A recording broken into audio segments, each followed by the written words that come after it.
Olá, tudo bem? Eu sou Edádio Júnior e bem-vindo a mais uma Tarde Talks.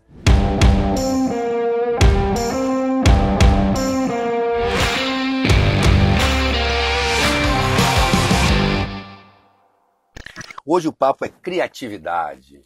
O ano passado a gente perdeu uma das pessoas que mais estudava sobre isso, o sociólogo italiano Domenico Di Masi, o cara que estudou muita criatividade, muito trabalho relacionado à criatividade. E, segundo ele, o gênio era aquele que dominava a certeza da reta e a beleza da curva. Ele cita Niemeyer, ele cita Michelangelo, né? Michelangelo, rapidinho falando aqui nessa introdução, vendeu a Capela Sistina ao papado aos 60 e poucos, morreu aos 90 e a família dele entregou 60 anos depois. Ou seja, 90 anos de obra que ele obrigou a igreja a pagar a ele. Quando terminou, alguém já viu a Capela Sistina? Explica um pouco o que é a certeza da reta e a beleza da curva. Falando em carnaval, eu tinha que conversar com esse Niemeyer do carnaval. A pessoa, aliás, eu admiro poucas pessoas no processo do Carnaval da Bahia porque eu sou um grande crítico. Ele é um dos top 5 que eu admiro porque ele é a parcela criativa, a célula criativa, e criatividade é a coisa que sempre me moveu. Eu vou bater um papo com um publicitário, um criador de estética, um esteta, chamado Pedrinho da Rocha. Bem-vindo. Bem, primeiro, obrigado aí pelos elogios, né? O Niemeyer do Carnaval é muito, né? Eu não, acho que não. Mas, assim, é uma honra estar aqui no jornal, esse jornal, né, tão querido aqui, né? Centenário, né, Pedro? Centenário, né? Meu pai era um leitor, sei lá, compulsivo do Jornal à Tarde. Você sabe que Todos os dias eu passei minha vida lendo o Jornal à Tarde. Eu também. Você sabe que alguns mil exemplares ainda saem diariamente, apesar dessa digitalização toda da nossa vida. A gente sabe que você vem dos barris, um fulião, né? Família de fuliões, a gente bateu um papo, sua família, seu tio tinha blocos de perrô e tudo mais. E você sempre teve isso com o DNA, esse carnaval. Quando você foi matar sua fome, você matou sua fome de vida?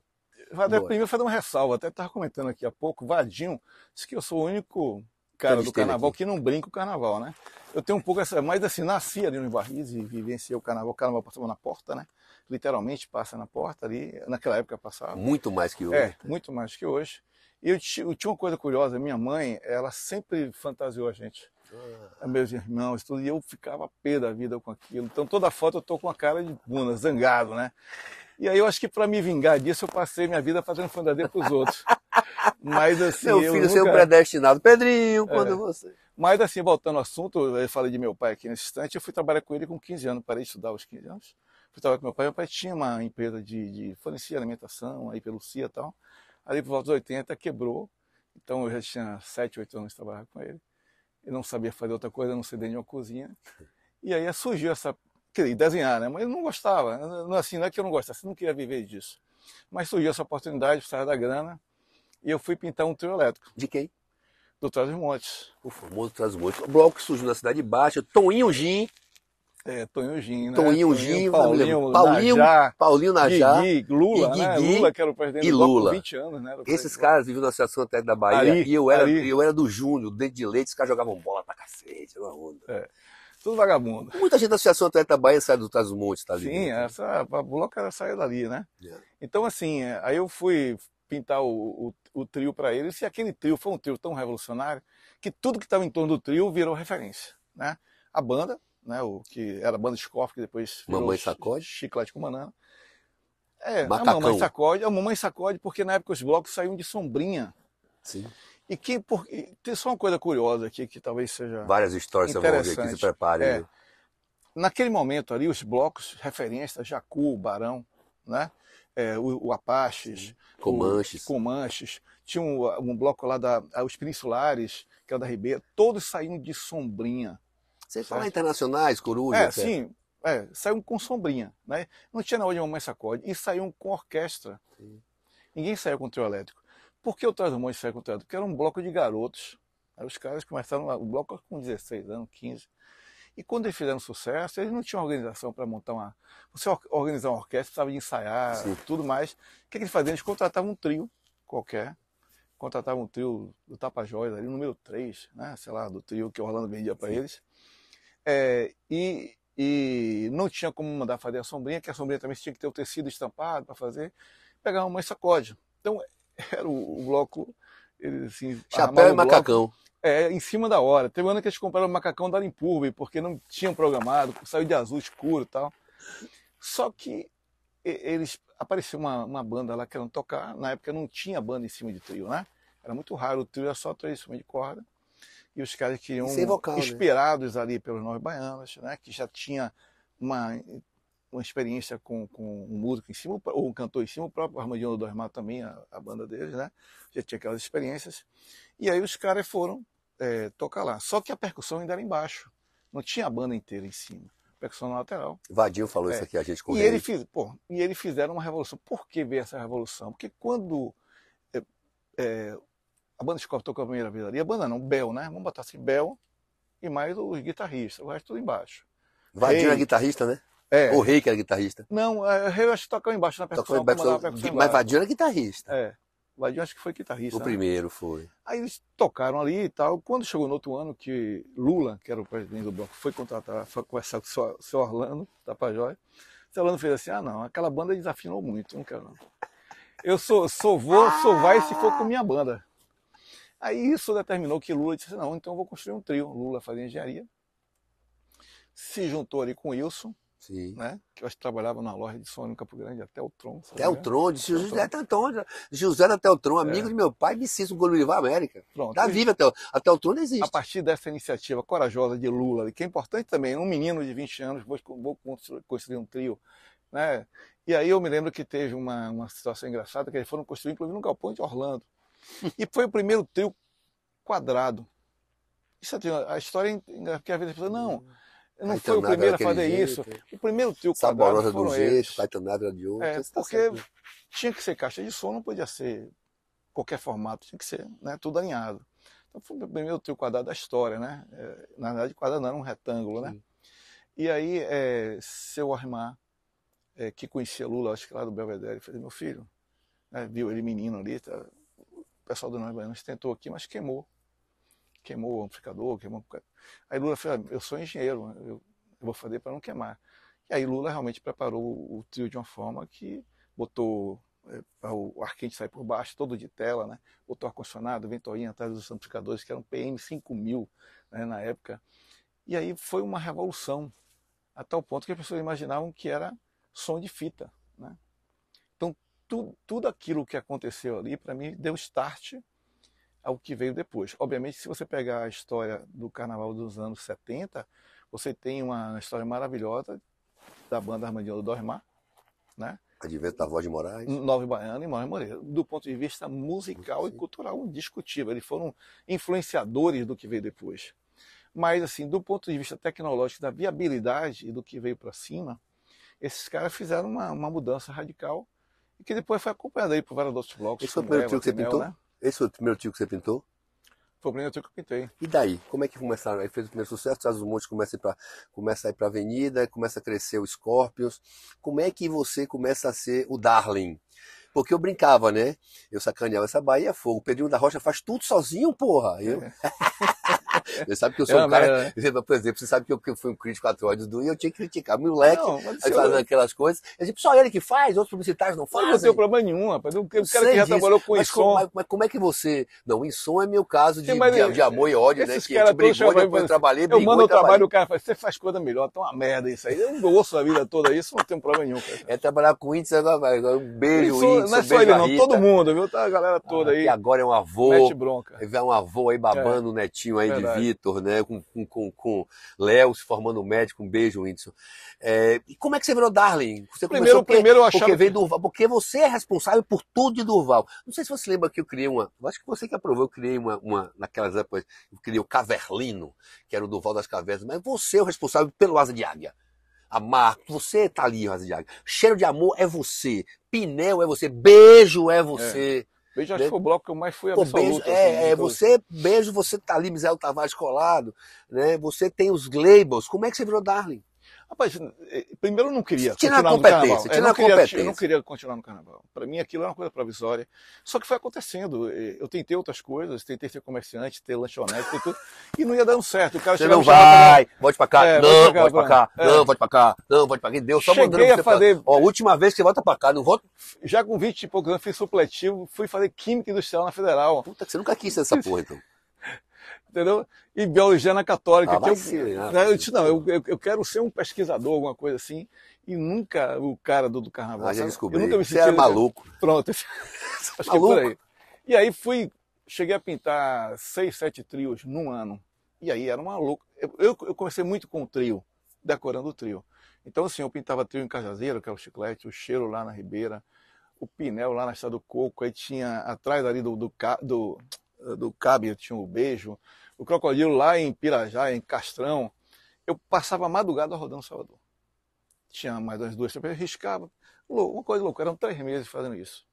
Aí perdi uns 6, 7 quilos. Uma vez eu contei, eu subi no andaime 40 vezes no trio do Pinel. Porque era com pistola, Sim, tinha que trocar sim. tinta, subia. Então, foi esse processo. E sempre achando que ia sair.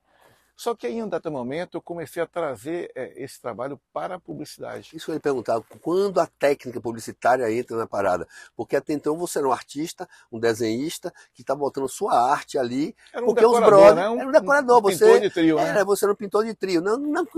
Não fale assim, não, que é Mais ou menos, sacanagem. né? Pô, É isso aí. você tá sacanagem. Pô, não era pintor de trio. Você Uma vez um arquiteta, vamos um arquiteta de Totó foi tucanar. lá da sede, foi decorar a sede do Totó, e Totó me pediu opinião, ele foi dar para ela, fez, não, diga ele que era um pintor de caminhão, mas era um pintor de caminhão mesmo, né? Joguei, eu caí, mas vamos embora. Né? Mas quando é que a linguagem publicitária entra nisso? Olha, eu fui trabalhar em agência... Porque você é o rei do outdoor, né? Eu também esculhambava, assim, os caras estão lançando música outdoor, não lançam na rádio, não. Os caras, brigas de blocos em outdoor, o Cheiro brigando com o diabo, desde o início... com o Beijo, com o Misael, um pau da desgrama. Como foi que você caiu no mercado e dominou a comunicação do Carnaval Baiano? Desde o início eu já fazia cartazes. Ali eu tenho um Lambi Lambi? Não, é cartaz mesmo em silk, assim, fazer uns cartazes, as festas do Trás do Monte na associação, na Fantoches, né? Na BB e tal. Então tinha aqueles cartazes que eram feitos em silk, tudo na mão ali, com caneta nanquim, né? Aquelas coisas assim, bem rudimentar, sem nenhuma técnica. Então a gente fazia um ou dois por ano, né? O primeiro cartaz do Chiclete eu tenho lá. Aí, o Chiclete não, era Banda Scorpion ainda. Não deram 50 mil Trás no do ano. Monte, Então assim, eu já fazia, só que não tinha uma técnica publicitária. Em 86, através de alguém do Pinel, Luiz Felipe, ele foi um dos fundadores da agência PJ Propaganda, e ele me chamou para trabalhar lá. Eu conheci Fred Maron e Zé Ricardo, que eram os outros dois sócios de criação, e aí eu fui trabalhar na publicidade. Então eu passei a ter uma outra visão do que aquilo que eu vi. O que eu fazia era muito besta, muito bobo, né? Tosco. Muito tosco, exatamente. E aí eu passei a aplicar aquilo que eu aprendi no Carnaval. E no Carnaval, o que acontece? Para as agências do Carnaval era algo menor, entendeu? Nenhuma agência queria trabalhar para o Carnaval. E eu trabalhei em agências até 90, entre 86 e 90, trabalhei em várias, na Memphis, trabalhei na Ideia 3, na própria PJ mais tempo, né? E aí, em dado momento, eu disse, não, pô, eu vi o Carnaval crescendo, eu digo, vou ficar só no Carnaval. Pelo menos aqui ninguém me demite, né? Ou melhor, tem vários blocos que não demitir, tem um outro aí. E eu fui ficando. E aí, esse foi o processo. Sempre o instinto foi sobreviver, Pedro? Sobreviver. Eu nunca fui empregado em minha vida, entendeu? Não sei se isso é bom, não estou falando no sentido... Também até hoje não sei. Não sei o que é. Não, eu estou discutindo com o terapeuta, tem 30 anos. Eu mato um leão, assim, eu digo assim para meus filhos, não tem um centavo que tenha entrado aqui que não tenha sido assertivo. Porque ninguém paga por aquilo que ele não gostou. Isso. Certo? Isso. E isso é uma coisa difícil de se manter, né? Por isso que eu acordo 5 horas da manhã, até hoje, preocupado com o que eu vou fazer. Voltando à publicidade, no Carnaval, e aí você dispara e os blocos começam a lhe achar e lhe identificar como referência. Inicialmente eu tinha um contrato de exclusividade Beijo e Pinel, depois entrou o Cheiro, aí depois foi entrando outro bloco, entrou o Camaleão, Coco Bambu, Crocodilo. O Coco Bambu já foi uma outra, foi quando os caras surgiram os blocos alternativos, né? Isso, você tem duas histórias aí, e as pessoas querem muito saber, você é uma pessoa que sabe muito sobre o Carnaval da Bahia, eu não vou ficar entrando em mérito nenhum aqui de quem foi primeiro no segundo, não. Eu queria que você falasse um pouco da revolução desse Carnaval aí pra Barra, que pra mim, eu fiz um texto que eu fui atacado, nunca vi que eu tinha tanto hater depois disso, tem um hater pra A cacete. gente é bom, né? Né? Eu acho fantástico, adoro eles, dou risada muitos. Inclusive eu viro o rei também, eu entro lá, digo que sou outro, escolhendo ele, que ele tá me escolhendo, é massa.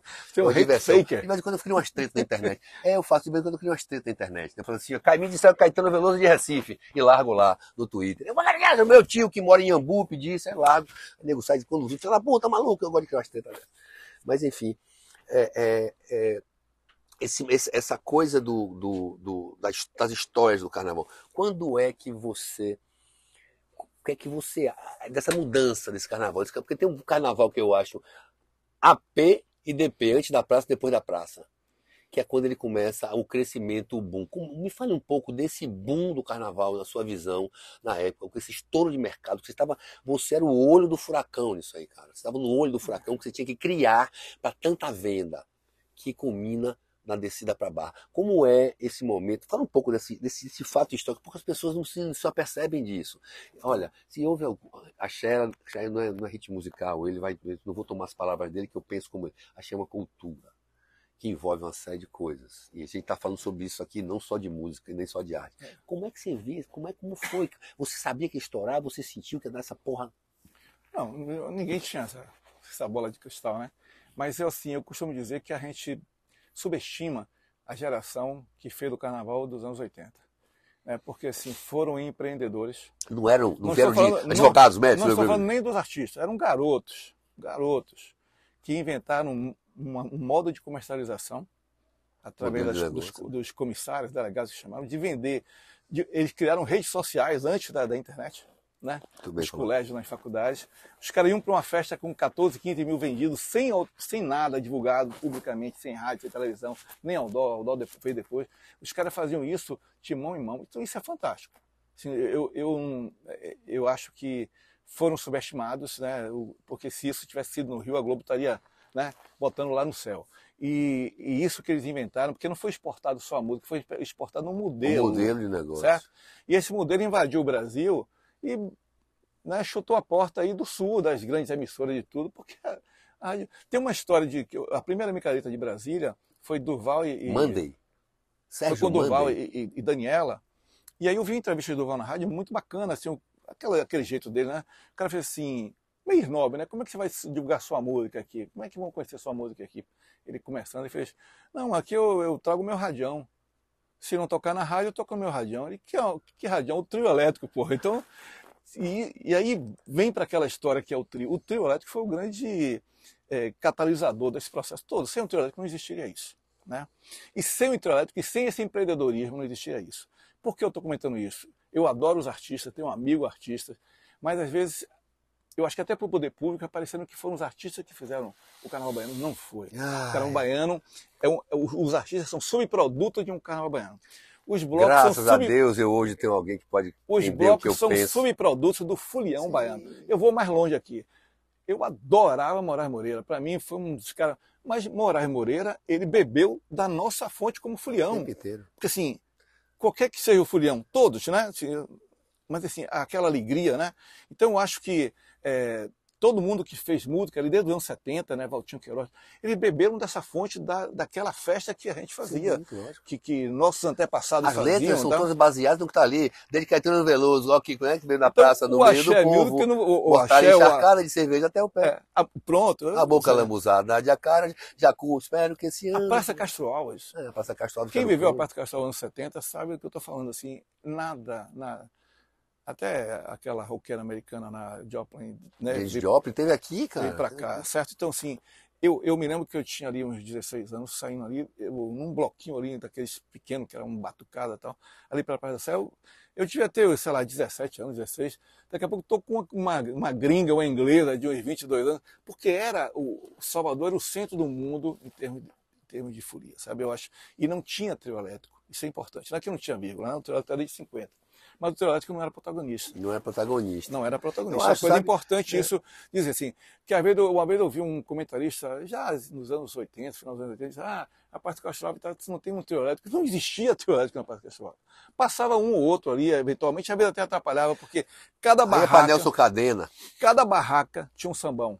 É. Porque Salvador tinha isso. Na minha rua tinha um sambão, toda rua tinha um sambão, né? Tororó, E, inclusive, muitos. Brau bebeu disso com Lá no. como é o nome dele? Cícero, né? Com o Cícero lá no. Como é o nome da Desses Gomadeira? grandes- Como é? Não, no bairro de lá da. Candial. Do Candial, mas não é outro lugar. Não, mas assim, eles pegaram do Engenho Velho. Do Engenho Velho. De Brotas. Do Engenho Velho de Brotas, da Federação. Desse é isso aí. samba, né? Cícero nome é maravilhoso contar essa história aí, né? É. Então, assim, mas estava ali também nas barracas né?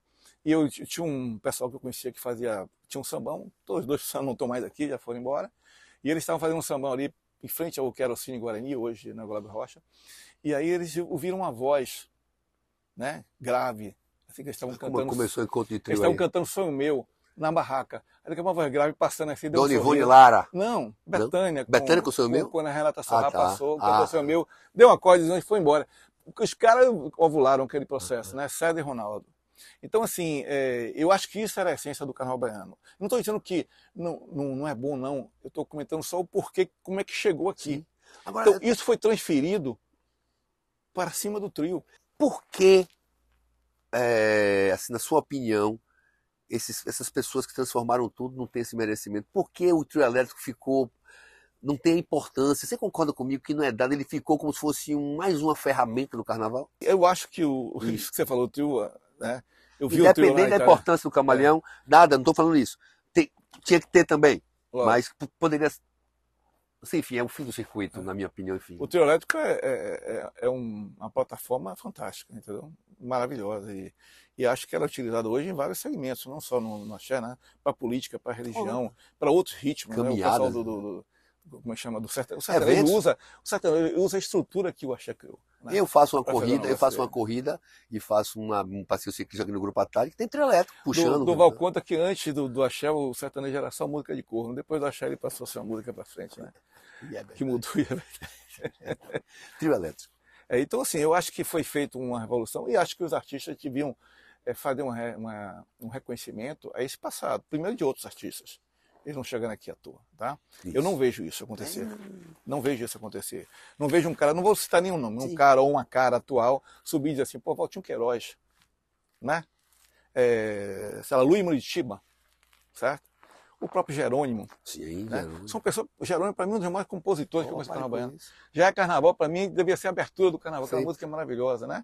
Armandinho, né? Pô, se bem que Armandinho tá aí ainda, mas assim, os caras foram. Mas o cara que batalha para sair do carnaval, né? Agora mesmo tem uma revolta toda popular na internet, porque o nome dele não constava. E são pessoas que sempre tiveram problema para sair do carnaval. Lógico. Eu não consigo entender isso. É outra coisa que eu escrevi sobre isso também. Ele fala. Mas enfim, não entendeu? A gente está falando do trio elétrico, sai essas coisas, porque são coisas que são concernentes a isso. Na verdade, não existiu uma coisa. A partir de agora é um contínuo, né? É um contínuo. Obviamente, em alguns momentos tem uma virada, assim, por algum motivo ou outro, como eu falei, o trio ali transistorizou ali, mas antes já teve ali o Armandinho, já teve o Nove Baiano, o Moraes Moreira, que tudo vai acontecendo assim sucessivamente. Hoje está do digital. Exatamente, vai mudando, né? Mas acho que tem que haver um reconhecimento. E a gente está aqui na Casa da Imprensa, e né, me permito aqui, eu sempre achei que, de uma certa forma, a imprensa e o próprio poder público foi muito preconceituoso com os blocos. Eu fico imaginando o seguinte, se os blocos fossem no Rio de Janeiro, que os caras chegam ali, né? Mangueira, não sei, tudo bem, tem a questão da comunidade, mas assim, os caras foram, os blocos aqui foram startups. Diga aí o nome de um artista que eu digo qual bloco que ele surgiu. Pare qualquer um. Marcionílio. Tô sacaneando, vamos lá. Mas... Tatal. Marqueto. Né? Todos. Olodum, Soares. Olodum tem Larzinho, né? Ricardo Chaves. O Pinel, Durval no Pinel também. Daniela, né? Companhia Clique. Ivete no Cerveja, no Beer Banda do Cerveja, depois foi com Eva ali, né? Jonga pegou ela. E Margarete. Pegou ela inteira, né? Pegou para levar aí a carreira dela. Então, assim, tem... Até a própria Vânia Abreu tentando, foi Carla Vise. Carla Vise, né? A gente botou Carla Vise Silvinha ali para ser sucesso. Silvinha Torres. Né? Silvinha Torres, ela ensaiou em meu ateliê, que eu tinha em Barris, com os Caldas. Eu tive um ateliê no final de Era Acordes Verdes também. A primeira formação da Acorde Verde era Amor Brasil, Bebop, tinha João Batera, que já Luizinho morreu. Assis. Luizinho Assis, aquele outro menino percussionista que morreu também, que era... Tony Mola. Tony Mola, né? Luiz Eles Caldas. ensaiavam... Brau. Não, Brau entrou depois. Ah, tá, a primeira. Na primeira não estava, não. Eles ensaiavam assim, junto de uma Bastola. escola. Não, Bastola foi do Cheiro depois. Finado Eles Bastola. ensaiavam ali junto de uma igreja. E aí um dia a freira vieram reclamar. Aí Luiz, com o Mo Brasil, né, conversou com a freira lá e depois ele prestou uma homenagem do quintal da casa. Tocou aquela Ave Maria, não sei se é Gonô, sempre foi na dúvida. Gonô. E aí, quando nós saímos, as freiras estavam lá abraçando ele. Ele não era conhecido ainda não, mas já mostrava ali o talento, né, o sucesso que ele seria. Ele é um cara incrível, né? Eu acho. É o maior para mim. Mas como é que você vê, depois da explosão, esse mercado hoje? Como é que de lá para cá, quando foi baixando, subiu, desceu, vai para cima? O que é isso de lá? Assim, eu acho que... vou falar até um pouco do meu trabalho aqui agora. Por favor. Sobre a perspectiva sobre a perspectiva trabalho do publicitário que ganha dinheiro, aliás, que começou isso tudo para poder comer. Pronto, exatamente. Se você perguntar assim, o que é que eu fiz de melhor em minha vida, foram mais ideias do que desenho. Porque às vezes as pessoas me associam muito ao desenho, né, por conta dos abadás, até os outdoors da parte estética, né, da direção de arte. Mas assim, o abadá foi uma ideia. Um abadá para cada dia foi outra ideia que mudou o carnaval. E com certeza. Mudou mais do que o abadá. Porque o abadá para cada dia proporcionou o surgimento das centrais de venda conjugada. Então o cara sai um dia com Bel, um dia com Ivete, um dia com Daniela, com Margareth Menezes. Deixa eu fazer um parênteses. A maioria dos blocos saiu com a mesma banda todos os dias. A maioria não. Todos, sim. A maioria dos blocos saiu com um abadá só. Com um abadá só e a mesma banda todos os dias. Depois de determinado momento começou não só os abadás, mas os blocos misturarem as atrações. E o abadá foi fundamental, porque o cara comprava um abadá de cada bloco e fazia essa mistura, né? Então, assim, acho que outras coisas que a gente foi fazendo, que era muito mais de ideia do que de desenho. Eu acho que isso foi para mim, sempre foi muito importante no processo, porque as ideias, elas às vezes são mais contundentes no processo de evolução do que a Arara de Cláudia. Tem Arara, acho que nem tanto, assim, mas assim, porque ali já é uma questão mais de uma alegoria e tal. Mas eu acho que outras coisas que a gente fez, né? A gente estava comentando aqui mais cedo sobre, tem o nome dos blocos, né? Coco Bambu, eu participei desse negócio. Eu sentado na mesa com o Ilcinho, pô. O Ilcinho não bebe, tomando Coca-Cola, né? Eu vou. E o Coco Bambu saiu de uma forma muito engraçada também, que Durval comprou uma casa ali com o Marcelo Brasileiro para fazer evento. E ele me levou para a gente dar o nome, né? E Durval tem esse negócio, né? Ele é muito coletivo na criação, né? Sim. Marcelo também é um cara muito bacana nesse sentido, todos os dois arquitetos. E aí, quando chegou lá, tinha os dois coqueiros no meio da praça da casa, e eles tinham feito um caminho ali para baixo, por um acesso que tinha por baixo da casa, e eles botaram um bambuzal. Aí Durval, estou querendo botar o nome aqui, Praça dos Coqueiros. Aí fomos para um restaurante, depois saímos dali, já era de noite, fomos para o restaurante, comer alguma coisa. E aí, Durval fez, o que você achou do nome Praça dos Coqueiros? Eu digo, eu acho meio careta, né? Uma merda. Você é um cara louco, botar Praça dos Coqueiros, pô, muito conservador, né? Mas Durval é conservador, né? Aí ele fez, você sugere, eu digo, rapaz, você botou um coqueiro e tem aí, tinha que misturar coco e bambu. Aí Marcelo fez, pô, muito bom o coco e bambu. Eu digo, não, eu não falei coco e bambu, eu falei que tinha que misturar coco e bambu, porque eu ainda estava construindo. Aí Durval fez, maravilhoso. Aí ele bateu, fez coco bambu, bateu no telhado e já criou o refrão da música do bloco, que depois ficou famoso, né? E as outras marcas? Que esse fascínio Eva, tem o Asa, como foram as outras marcas? Eu não tenho uma formação artística, né? Para estudar os 14, 15 anos. Assim, sou autodidata. Certo. Mas sempre gostei de rótulo, de imagem, assim, sabe? Eu sou um apaixonado pela cultura pop mesmo. Gostou do meu escritório? Sim, né? Porque eu acho que o rótulo, ele fala de uma época, ele fala das pessoas, fala do consumidor, né? Andy Warhol, né? Warhol, sei lá, não sei qual a pronúncia correta, mas ele tem essa pegada. Quando ele fez sucesso ali, porque ele entendeu aquilo que o americano não entendia, que a arte americana era o que eles vendiam, né? Ele andava naqueles depósitos ali em Nova York e tal. Era a cultura deles, né? A cultura deles, né? Eu acho que isso é bacana. Então, assim, na hora que eu estou fazendo ali uma marca, tal, isso vem muito à tona para mim, sabe? O que é que eu vou comunicar? A marca do Camaleão, que você está falando, Patinha, tem uma coisa interessante, porque teve uma festa do Camaleão e do Crocodilo, e era Ricardo Chaves. As duas no patas Crocodilo. iguais, né? Aí, na verdade, eu criei ali duas patinhas para fazer o nome da festa, a Festa dos Bichos. Aí, fazer a comunicação. Quando terminou a festa foi um sucesso e tal. Eu passei na sede do Crocodilo, que era no topo da Barra, né? Passei lá. Aí tava lá Renatinho, aquele menino que faleceu até. Do Rama? Hein? A galera do Rama? Não, do Crocodilo mesmo. Sim. Tinha os caras lá do Crocodilo. E aí eu cheguei e disse assim, gente, bora ver se a gente usa a patinha como marca do Crocodilo. Porque o Camaleão tem uma tipologia lá que a gente já usa e tal, que o Crocodilo não tinha marca. Era aquele crocodilo Aquela que tinha que desenhar. Aí, aquela cara de crocodilo, aquela de desenho animado. E não só isso não, se o Crocodilo fosse para um evento, você tinha que ter um crocodilo desenhado para aquele evento. Era quase que uma Disney ali dentro, toda hora desenhando alguma coisa. Eu achava aquilo um saco, a gente ia ter que ficar desenhando um personagem. Eu digo, rapaz, a gente pega essa patinha aqui e vira marca. Aí os caras me sacanearam, disseram, porra, você não quer mais trabalhar, tá com preguiça e tal, vai levar essa porra lá para seus amigos do Camaleão. Aí eu levei, era perto até, subi ali, cheguei de noite lá no Camaleão, aí mostrei, tinha uma reunião, aí Tio fez assim, acho que Tio disse que ele aprovou de primeira, mas ele fez assim, ó, pega as duas patinhas, bote no tio do ar, imagine o quanto ele apostou no tio do ar, né? Ia ficar pequenininho, eu digo, porra, no tio do ar é foda, né? Vamos. Aí aumentou um pouquinho e tal. Aí o que aconteceu? O processo de marca não estava tão difundido naquela época, queria o nome, porque o marca tinha, nome, porque né? as pessoas tinham um tema. O bloco todo ano tinha que mudar, não tinha marca. Eles queriam mudar todo ano, porque era um tema novo, um tema novo. Eu me lembro que o cheiro que você botou, um esporte que vestido de negócio de basquete, um vestido de futebol americano. Quem primeiro usou marca aqui foi o Asa de Águia. É isso, que vai a sua marca também. Não, tinha uma marca de Durval. Tinha uma marca de Durval que ele Depois eu fiz uma, depois fizemos uma junto, aí foi. E a gente teve uma simbiose nesse negócio aí, tá? Essa última foi mais minha, obviamente, assim, mas ele aprovou. E aí a patinha ficou e foi um sucesso, né? Porque insistiram também. A marca tem que insistir, senão não existe. Né? E capa de disco? Isso aí, sua relação com o artista. As suas relações com artistas. Vamos falar para esse campo. Agora eu quero falar sobre o publicitário em relação a artistas mesmo, não falando da o primeiro artista que eu convivi foi Bel. Ali em 70 e capa de disco 80. Sai daí, Bel. Não, Bel fazia as capas dele com o Renatinho. Com o Renatinho e como dele. Eu me esqueci o nome dele. Irmão o cunhado dele, pô. Deu um branco aqui agora. Que era um grande cartunista aqui da Bahia, né? Nildão. Nildão, pronto. Até me perdoa aqui, Nildão, que eu sou um admirador dele. E me influenciou.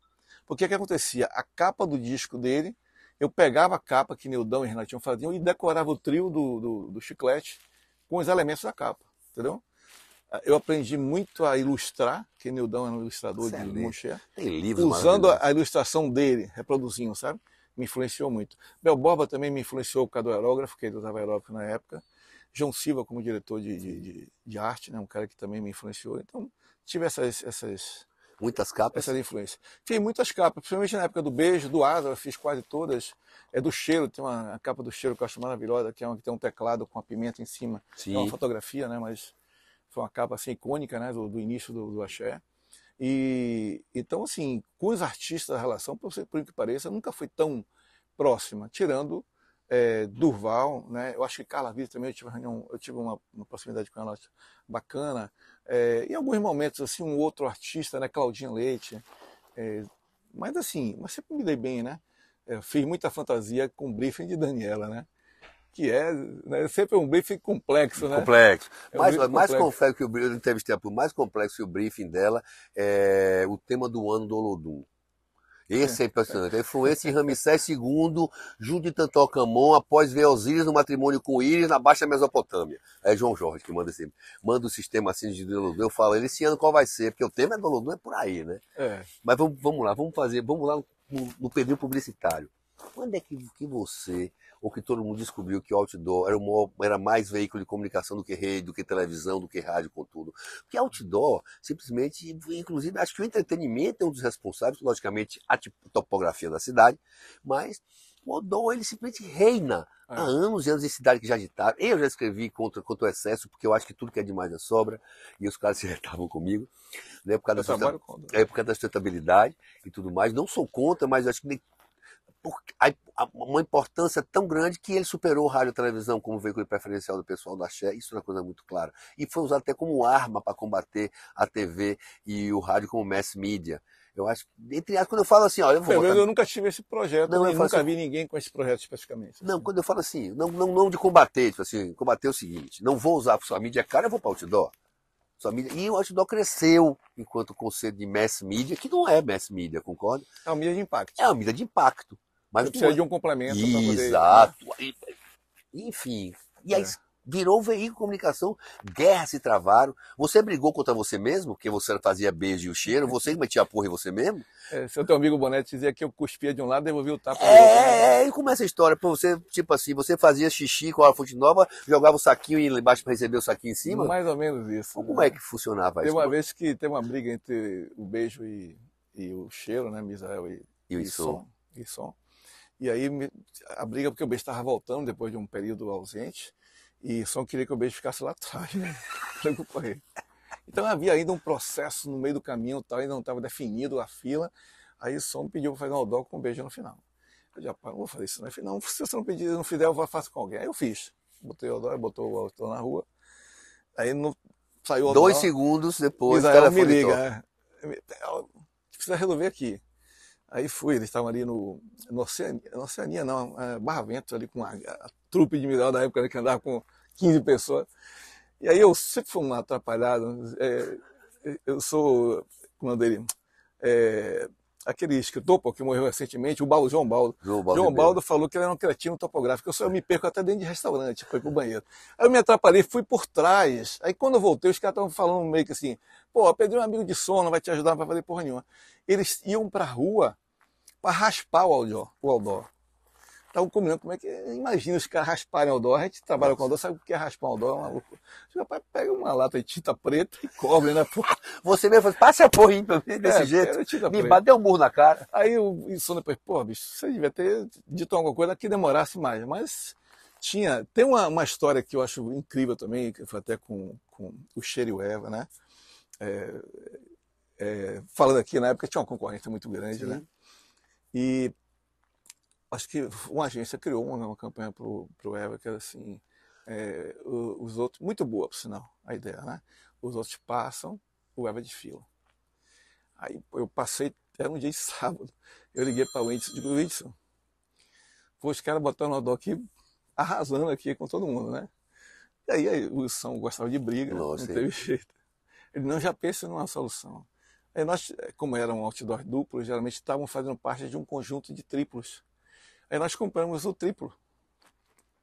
Quando acabou o período de veiculação, a gente ia colocar a campanha que o Cheiro saia sempre com 3 fantasias, sim, que é uma coisa fantástica. E outra ideia assim, fantástica, que acabou, sei lá, o Cheiro não levou à frente, mas que eu achei que foi um momento mais especial de minha vida assim, em termos de criação de fantasia. Durante uns 3, 4 anos. Hoje o povo se fantasia todo para ir pra rua, né?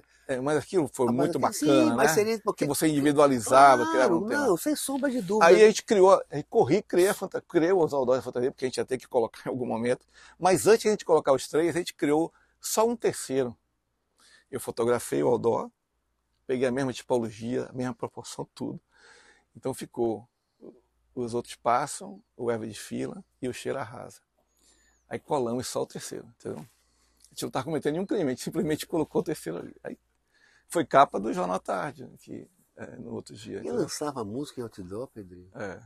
A música do verão no outdoor, o nome, como era isso? Não, por falar isso de música do verão, eu vou fazer até uma crítica aqui aos artistas.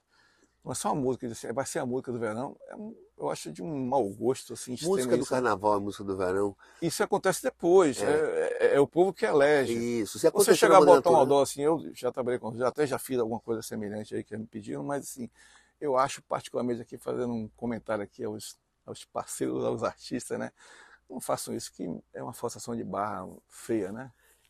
Eu acho uma coisa, o pior de tudo é que esse negócio de música do carnaval, de música do verão, ele tem um efeito muito brutal, que é o de aniquilar a sua obra. Você faz, vamos lá, Cabelo Raspadinho, puta sucesso e tal. Aí depois que passa o carnaval, na quarta-feira, quinta-feira, o professor faz, qual é a nova? Porque essa acabou. Isso foi muito do axé.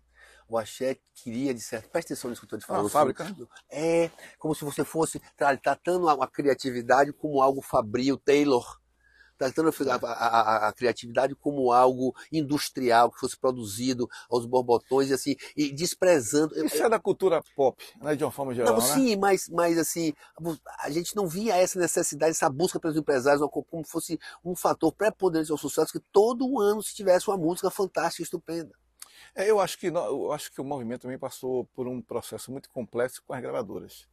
Porque as gravadoras, elas impuseram muita Hoje coisa. reclamam alguns, né? É. Hoje não reclamam que não tem gravadora. É Mas impressionante. as gravadoras Doideira. também botaram trás, entendeu? A interesse era vender ou oprimir.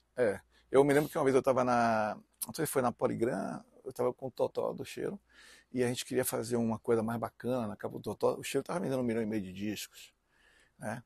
E eu quis fazer uma coisa diferenciada na capa, e conversando lá com um dos diretores, né, aí eu disse, pô, eu quero fazer, mas isso é muito caro. Tipo, tem não vou citar o nome do cantor, tem um cantor aqui que vende 150 mil cópias e tem um material metálico na frente. Ele fez, mas ele ali é a boutique.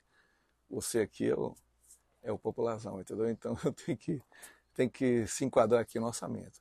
E de cara, assim, né? Isso eu vi, né? Imagino que os outros que conviviam no dia a dia viram, né? Então as gravadoras, elas sugaram muito do Carnaval Baiano. E era muito comum também eles fazerem a cabeça dos artistas para sair das bandas, né? Para carreira solo e tal. Eu via isso, eu presenciei também. Isso prejudicou muito, né? Algumas coisas. Ou iludiu muita gente, né? Porque às vezes a pessoa saía e... Porque assim, para mim, até uma vez eu fiz uma brincadeira que para mim, o que era esse movimento, né? Uma pirâmide debaixo d'água. A pontinha era o artista, que ficava aparecendo para todo mundo. Mas logo abaixo você tinha a diretoria do bloco, você tinha os comissários, você tinha todo aquele folião que o cara fazia uma festa num clube, o cara lançava uma música que no outro dia era sucesso, porque 15, 20 mil pessoas já compravam aquela ideia, porque eles eram aquele bloco, né? Podia ser o Olodum, podia ser o Eva, podia ser o Araqueto, o Pinel, qualquer um. O cara fazia uma festa, aquilo virava um sucesso na boca daquelas pessoas que torciam para o bloco que nem se torce por um time, né? Então esse processo aí fez formar vários artistas. Só que esses artistas muitas vezes dizem assim, porra, não, eu sou o grande sucesso. Aí se descola da pirâmide. Só que ele era pedra e afunda. Estou fazendo uma metáfora aqui meio escrota, né? Mas assim, eu não estou dizendo que não tem um talento, não. Mas eles talvez fossem um cantor de barzinho, como muitos eram. Não consigo entender o cara pegou e alavancou ali. É. Que é diferente do sertanejo. O sertanejo, o cara chega ali é porque o cara tem um vocal X. Não achei, não era isso. Era o cara que agitava. É o cara que o cara pegou, o cara cantava ali na escola, cantava no baile. Pegou esse cara, não. Esse cara é bom porque ele consegue agitar, consegue comunicar. Social. São grandes comunicadores. Isso. São puxadores de trio. São puxadores de trio, são sem bandas bailes. Sem demérito. Sim, são cantores de bandas bailes, eles fazem baile, eles fazem festa. Eu acho que você está coberto de razão. As estruturas tem muito. Olha, eu falo que nenhum movimento musical faturou e criou tanta coisa, e Pedrinho sabe isso, quanto a Music, quanto cultura. Então, obviamente que as guerras iam ter por dinheiro. Mas hoje, Pedrinho, trazendo um pouco para o carnaval de tantos carnavais, 40 anos, a gente chega num carnaval onde eu sempre disse que um dia isso ia piar. Onde hoje já está mais certo, mas há um mês atrás eu não sabia se ia ter bloco por conta dos cordeiros, né?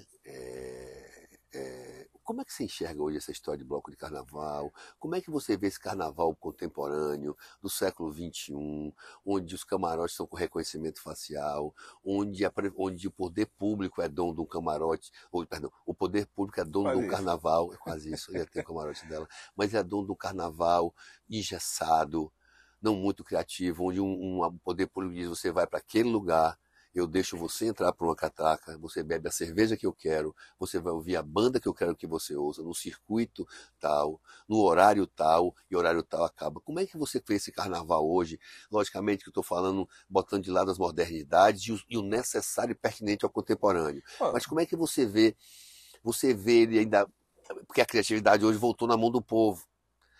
Voltou para o povo e não está mais nos produtos. Como é que você vê o abandono do carnaval, a retomada do carnaval pelo poder público e esse engessamento? Como é que você vê? Não sei se você concorda com a minha explanação.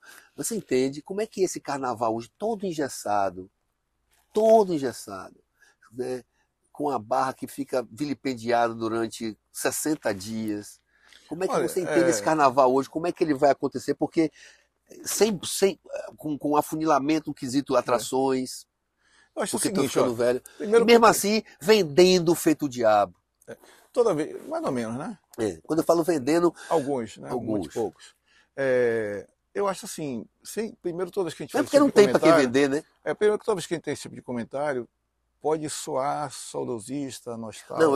eu quero, assim, ó, o que é que a gente olhou no atrás, o que é que a gente viu, que está Mas vendo eu acho que o você benchmark. conhecer a história é importante Não, para você fazer o futuro. você não Né? fazia esse sapato se o cara tivesse feito a sandália Pronto. de não sei o quê. Então, assim, a gente não pode chegar e não é saudosismo. Não é saudosismo, não. Você precisa conhecer qual é a história, aquilo que eu falei mais cedo. Você precisa reconhecer a história, porque ninguém está inventando nada, né?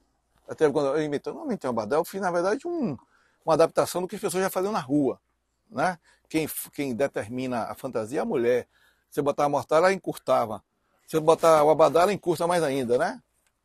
Então, assim, eu acho que você observando assim, como chama, o futuro é inexorável, ele existe. Né? A gente não quer remar conta que não vai dar certo. Mas é importante ter uma visão crítica, até para poder criar caminhos novos. Né? E eu acho que o poder público, de fato, ele interviu bastante. O carnaval, por essência, ele era anárquico. Para mim, O se pegar, a intruder mudança do anárquico, né? Garcia A mudança era o do símbolo Garcia. maior do carnaval baiano na minha Eu cabeça. me lembro que né? tinha o trio de Armandinho do Osmar e tinha como é? Orlandinho, Godô e Oscar. Você tá lembrado disso? Lembra? Ensopado de tatu. Ensopado de tatu. É do Garcia? Tinha um elemento, não, saiu ali da Barra, ali do Palmeiras da Barra. Do Palmeiras, do Palmeiras da Barra, ensopado de tatu. E tinha um personagem na frente Personagem que era na frente. sacana, com um elemento fálico lá que levantava. Imenso, levantava. Então, assim, eu acho que isso do carnaval a gente perdeu. Né? Nós perdemos isso do carnaval. Eu disse assim, que muita coisa que a gente fez no carnaval hoje seria processado. Né? A gente fez coisas no carnaval que hoje seria processado. Né? Dentro do Pinel, então, as fantasias do Pinel, nenhuma delas seria aceita, né, pelo público. E aí eu acho que quando a gente se vai perdendo, você vai perdendo. O Pinel já era um moleque escroto, aquele Pinel, aquele com aquela cara de sacana. Nariz imenso. O que a gente pintava dentro do carro de apoio, dos banheiros femininos. Um negócio né? Hoje em dia é impublicável. Então, mas as meninas gostavam, e quando a gente deixou de fazer, a gente, cadê? Entendeu? E eu acho que essa é a essência do carnaval, a gente foi perdendo pelo próprio tempo, a evolução do tempo, os costumes, e também por conta que o poder público ele tomou conta do processo. Né? Então hoje, digamos, os blocos são sufocados pelo que pagam, pelos que não podem botar patrocinador exposto, o camarote não pode. Aí você inviabiliza a Eu festa. esqueci de falar a você, eles dizem qual patrocinador você vai ter, o que você não pode ter. Né? Se você botar um bloqueio, não pode botar com essa camisa, não, tem que ser. Né? Eu já vi essa situação assim. Então, assim, eu sei até que é uma forma do carnaval se subsistir, né? Manter o poder público manter, mas acho que tem que ter um caminho. Eu fiz esse ano uma fantasia pro Gravata Doida. Achei maravilhoso. Assim, porque, lá, né? Primeiro que eles têm um conceito de fantasia totalmente diferente, né? Vai pro lado do carnaval mais galhofa mesmo, mas não é que uma gravata, o cara bota o barrigão lá, bota uma gravata pendurada. Isso eu acho bacana, entendeu? Eu acho que o carnaval, eu vivenciei um carnaval que tá mais para isso do que um carnaval todo mundo bonitinho, cheiroso de salto alto. Não cabe. Assim, Não quando eu cabe vejo, mais. tenho nada contra os camarotes, não, muito pelo contrário, eu acho bacana, mas assim, quando eu vou, e às vezes vou, mas assim, é como se eu não estivesse no carnaval, você entendeu? É uma grande casa de show, é um grande clube. É legal, sim, mas assim... perdeu até, eu acho, e olha que eu fui um dos criadores do camarote, eu nunca vou esquecer a reunião de o Whindersson queria que a gente pagasse direito de arena para o Cheiro de Amor desfilar na frente do camarote. Uma briga na formação do Camarote Salvador. Não, o camarote, inclusive, hoje é um elemento econômico fortíssimo no carnaval. Mais econômico, mais forte que o bloco até. Exatamente, né? Porque, mas assim... Mas ele desconfigura. Como é que ele sobrevive daqui a um tempo? Eu não sei, entendeu? Eu acho que desconfigura um pouco o que eles fizeram, porque sabe que agora eu vou trazer um pouco da história. Quem botou a primeira vez que botou banda em bloco e camarote fui eu. Eu não sou nenhum Pedrinho da Rocha, mas já fiz algumas coisas. Não. E esse negócio, a gente colocou banda no camarote, que a gente fez o camarote da Oi, onde é hoje o Brahma, que eu fui um dos criadores do Camarote Escola também. E o camarote da Oi terminava o último trio, acho que você se lembra disso, de quinta, sexta e sábado na Barra, 11h30, não tinha mais nenhum trio, meia-noite passando. Rapaz, se eu fosse, o Câmara do Nana perdeu espaço ali, porque era do hotel, né? Eu faria o Câmara do Nana em São Paulo, porque o cara não precisa nem tomar avião. Porque se o cara não vê o carnaval necessariamente da rua, ele pode estar em qualquer lugar do país. Faria lá né? Lá em São Paulo, fazia a transmissão dos blocos, dos artistas, E e fazia show lá. e aí a gente vendia o bar, não tinha open bar. A gente vendia o bar. A gente queria ganhar dinheiro vendendo bebida e consumindo mais. Aí eu fiz, olha, a única condição que a gente tem que fazer é botar uma banda aqui, porque não tem banda, a gente bota uma banda aqui dentro e um DJ. Mas você falou aqui do artista, aí, eu queria fazer uma ressalva aqui. Mas eu aí acho que hoje em dia é um eles negócio... Aí começou a ter piscina japonês, salão de beleza. Aí começou aquela competição que você... Engraçado que eu achei até isso, né? Você estava falando que graças a Deus que eles foram desunidos. E é isso, né? Nessa desunião, aí começaram a competir um com o outro, que nem a guerra do outdoor no camarote. Um botava isso, outro fazia aquilo, outro fazia aquilo. Eu parecia muito isso.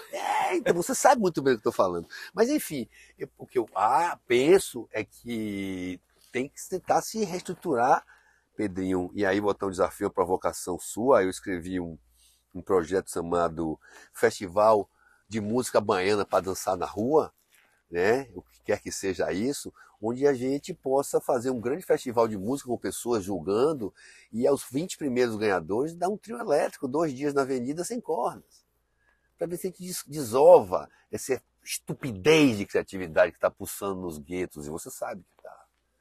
Essa nova música que está aí, que Deixa eu parar de falar e perguntar. Você acha que ralo pinto, ralacheque é a mesma coisa do soca-soca hoje? Contemporaneamente falando, analisando. Não. Chocava o ralo pinto, ralacheque como hoje, soca-soca na bu... Na verdade, a gente foi...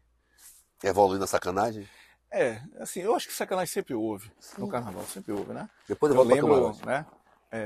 Músicas que tinham assim, ali nos anos 70, né, tinha já coisas assim. O que eu acho que não predominava, né?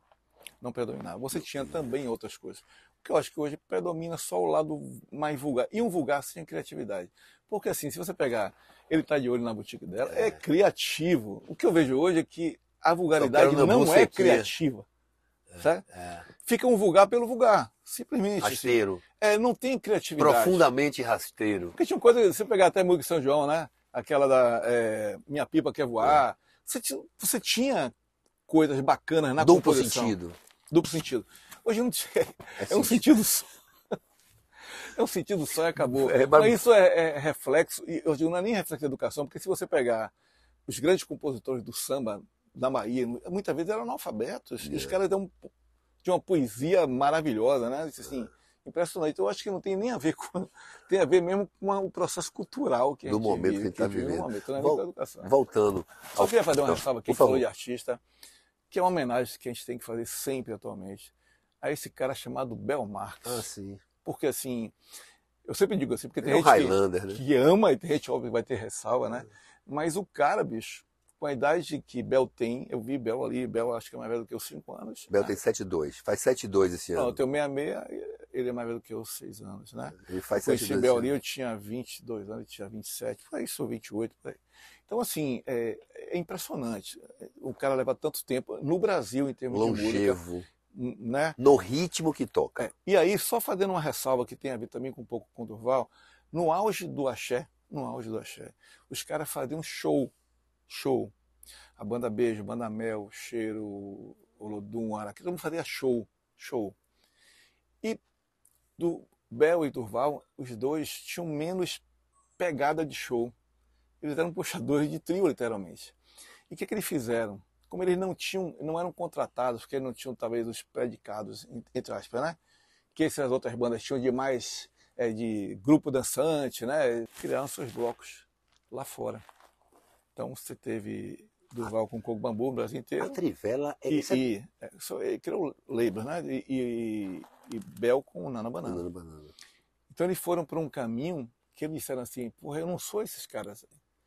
Eu não sou a Banda Mel. Entendeu? Eu não tenho essa pegada, eu sou um puxador de trio. E como tal, eu vou me consolidar. E aí eles fizeram, na verdade, o círculo da Fórmula 1, né? Porque eles rodaram no Brasil. E eu acho que nesse momento foi um divisor de água. Porque quem não fez isso, sumiu. Foi mesmo. Entendeu? Tanto que Ivete partiu para fazer. E foi pouca gente. Pedrinho, deixa eu te falar uma coisa assim. Eu conversando com o Durval, ele falou que a Trivela era mais conhecida que Asa de Águia. Rapaz, numa festa da Trivela sempre tem um app que a festa do Asa não tem, impressionante, né? A Trivela era algo fenomenal. A Trivela parecia que todo mundo tomava algum remedinho para ficar feliz na entrada e que o mundo transformava. Uma vez você falou de outdoor, Ney Álvares, deixa eu ver, a gente precisa botar um outdoor na rua que está comprada a mídia, mas a gente não tem a atração ainda que vai tocar com asa. Aí a gente fez assim um monte de tartaruga, botando todos os caminhos lá para Praia do Forte, a máquina da Trivela. Vendeu tudo antes de saber quem era a atração, entendeu? Então, Os da Praia do Forte era brincadeira. Era brincadeira. Isso é um poder de comunicação absurdo, né? E o tem esse lado aí de criar marcas, né? Eu sempre gostou de criar marcas. Carnaval, Trivela, né? O próprio Cogumbu. Ele vai inventando essas coisas todas. O Fulião Pedro da Rocha, eu sei que está um pouco cansado, está cheio de problema, está com a idade do Condor. Coluna, né? Está com a idade do Condor, sei que o Fulião está um pouco pacato. O criador, como é que está? Rapaz, a criação, ela é... Para o carnaval. É quase uma tortura, porque assim, eu não consigo parar de pensar, entendeu? Eu posso estar num lugar, olhar a lata de lixo, porque na criação não envolve necessariamente. E digo, porra, essa porra fica desmontando. Aí eu desenhei para ver uma outra forma de montar uma lata de lixo, que não desmontasse aquela porra que abre com o pio do pé, entendeu? Tudo não é exemplo maluco, mas assim, esse é o processo, entendeu? Outro dia eu criei um negócio, eu estava tomando cachaça com um amigo meu, eu disse assim, aí ele fez assim, não, podia ter uma roda gigante aqui em Salvador. Eu digo, uma roda gigante, porra, que negócio, todo mundo faz essa porra. Aí eu desenhei e ele pediu, eu fiz um projeto, até mostrei para a GG, é um berimbau com a cabaça que é o elevador, que vai lá em cima e pega 20 pessoas. Maravilhoso. Mas assim, isso, se vai dar em alguma coisa ou não, não importa, o processo criativo ele acontece. A revelia do que está acontecendo. E assim, eu acho isso interessante porque às vezes as pessoas associam criação, muita gente da área de criação, né, do site, a aplicativos, né, ao Photoshop, ao Illustrator. Não, isso não é criação, não é você saber operar. Chat GPT. Não, é você pensar. É você com um lápis, cara. Ou sem um lápis, ou contando a história, entendeu? Eu acho que esse é o processo criativo. E sempre as pessoas trabalhando comigo, eu disse, gente, ó, a criação você faz antes. Você não pode, você abrir uma tela de um computador sem pensar, é que nem abrir um livro para escrever sem ter a história. Você precisa pensar no que você vai fazer. E como você pensa, o que é que você faz, né? Você tem que desconstruir. Primeiro, assim, às vezes, você falou do como é que surgiu o dó? Tinha uns Big Hand na cidade. Colava, sujava a cidade toda, aquele Big Hand, todo mundo, né? Que é o lambe-lambe. Lambe-lambe, pronto. Jogava o papel, viu aquela cola por cima com a vassoura e paco-paco. E o que eu fazia para criar? Tá todo mundo usando branco, vou vir com cartaz preto. Né? E aí quem mudou isso?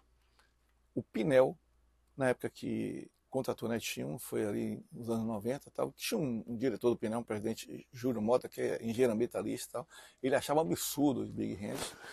O Pinel era um dos poucos blocos aí que não podia ter ganho, ganho financeiro, eles tinham que replicar tudo no bloco. Então ele comprou uma mídia de um ano de outdoor.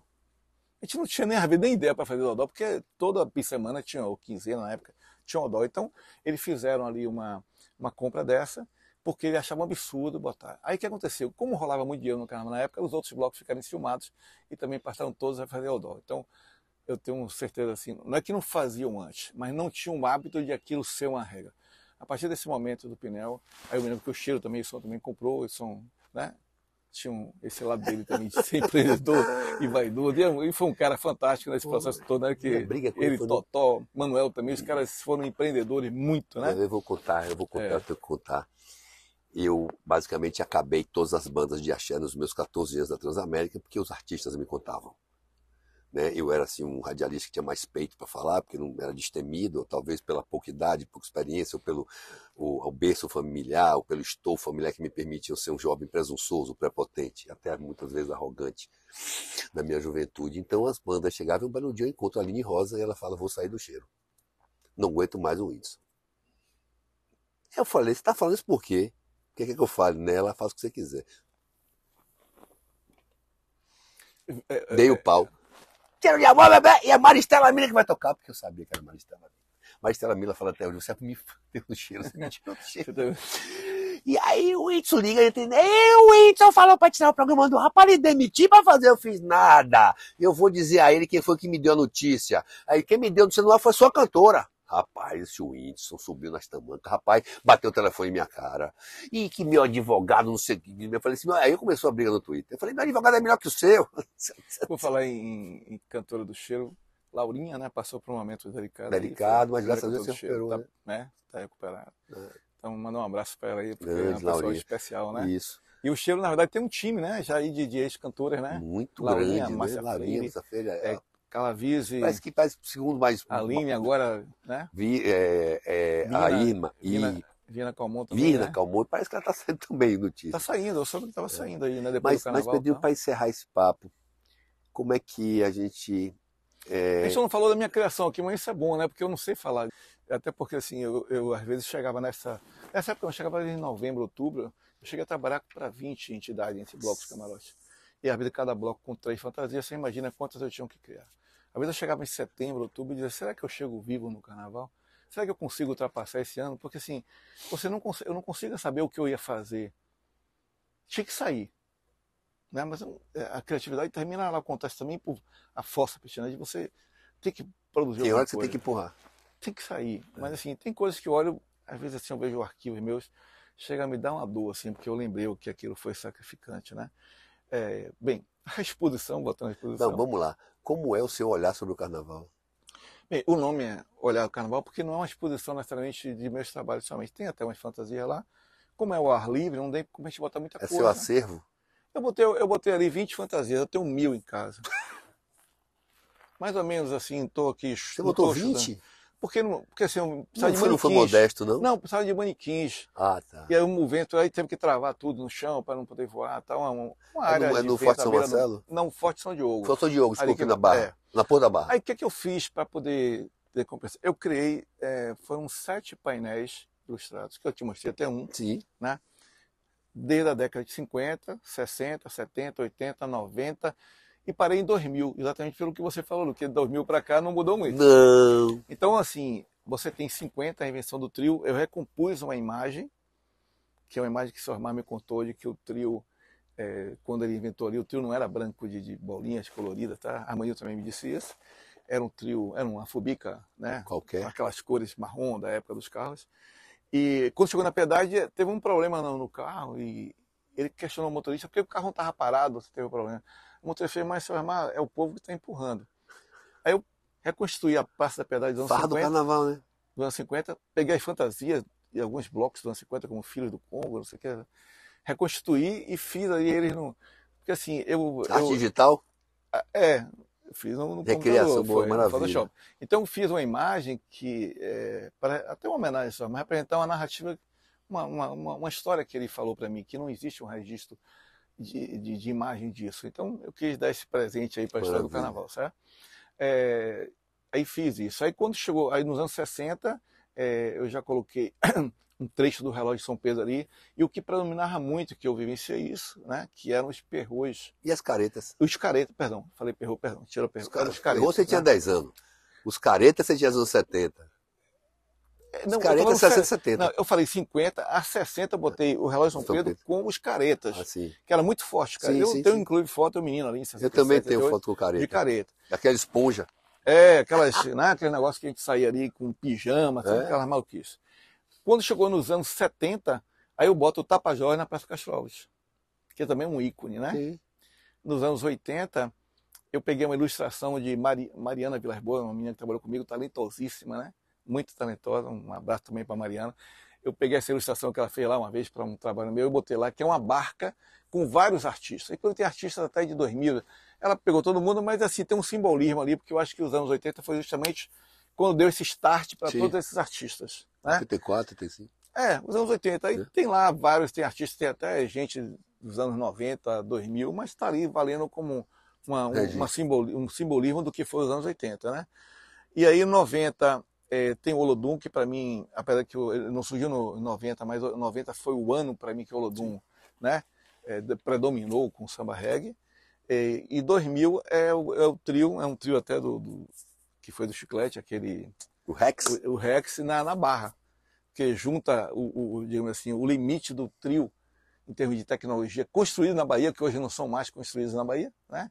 Acho que aquele foi um dos últimos trios ainda feitos aqui na Barra. Então, eu tentei fazer essa composição e botei um outro painel, que são vários cartazes, outdoors, cartazes de 1979 que eu botei lá. Nossa.